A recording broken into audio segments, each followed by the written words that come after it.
कहते हैं सफलता उसी को मिलती है जो जिंदगी में कुछ अलग करता है।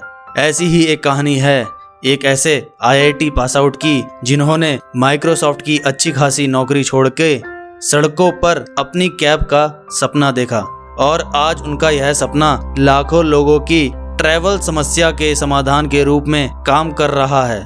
जरा सोचिए, कोई क्यों लाखों रुपए पैकेज की नौकरी छोड़कर उस काम में हाथ आजमाएगा जहां सफलता मिलने का कोई ठिकाना नहीं है। लेकिन भावेश अग्रवाल ने ऐसा नहीं सोचा और अपनी अच्छी खासी नौकरी छोड़कर ओला कैब की स्थापना की। तो चलिए बात करते हैं भावेश अग्रवाल ने कैसे इस सफर की शुरुआत की। भावेश अग्रवाल का जन्म 28 अगस्त 1985 को पंजाब के लुधियाना शहर में हुआ था। वह बचपन से ही पढ़ने में काफ़ी टैलेंटेड थे और उनके दिमाग में बचपन से ही कई प्रकार के बिजनेस आइडिया आते रहते थे। लेकिन उनका यह आइडिया एक सफ़र के साथ शुरू हुआ जब भावेश एक बार बेंगलोर से बांदीपुर एक किराए की कार से जा रहे थे। अभी सफ़र पूरा भी नहीं हुआ था कि टैक्सी ड्राइवर उनसे ज़्यादा पैसे मांगने लगा।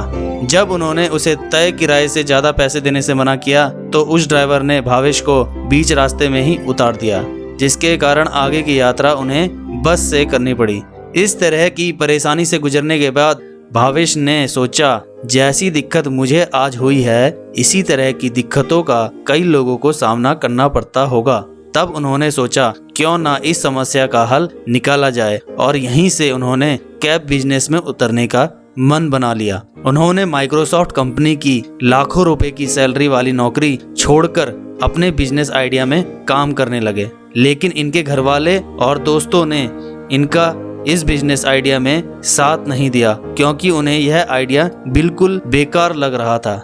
लेकिन इनके एक दोस्त अंकित भाटी को यह आइडिया पसंद आया। भावेश के माता पिता तो इस बात से चिंतित थे कि माइक्रोसॉफ्ट में आराम की नौकरी करने वाला लड़का ट्रैवल एजेंट बनने में क्यों तुला है। आखिरकार भावेश के प्रयासों के बाद उनके आइडिया को घरवालों की हरी झंडी मिली। तब क्या था, भावेश ने अपने दोस्त अंकित भाटी के साथ इस आइडिया पर काम करना शुरू कर दिया और 3 दिसंबर 2010 में ओला कैब की मुंबई से शुरुआत की।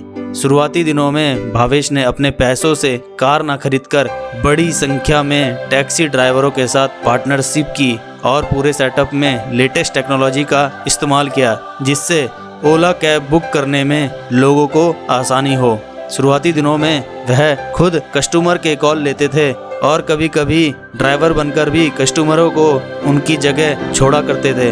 इसके साथ ही 2012 में टाइगर ग्लोबल मैनेजमेंट की तरफ से $50 लाख का ओला कंपनी को निवेश मिला।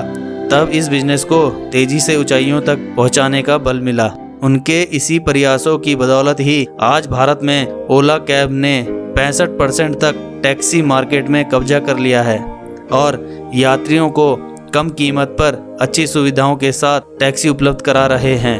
आज ओला 70 देशों के 500 से ज़्यादा शहरों में 20 लाख कार के साथ सेवाएं दे रही है और ओला कंपनी ने 2019 में 1200 करोड़ से भी ज़्यादा का मुनाफा कमाया। लेकिन इतनी सफलता के बाद भी भावेश हर दिन 15 घंटे काम करते हैं और खुद इस सफलता का श्रेय वो अपने टेक्नोलॉजी बैकग्राउंड को देते हैं।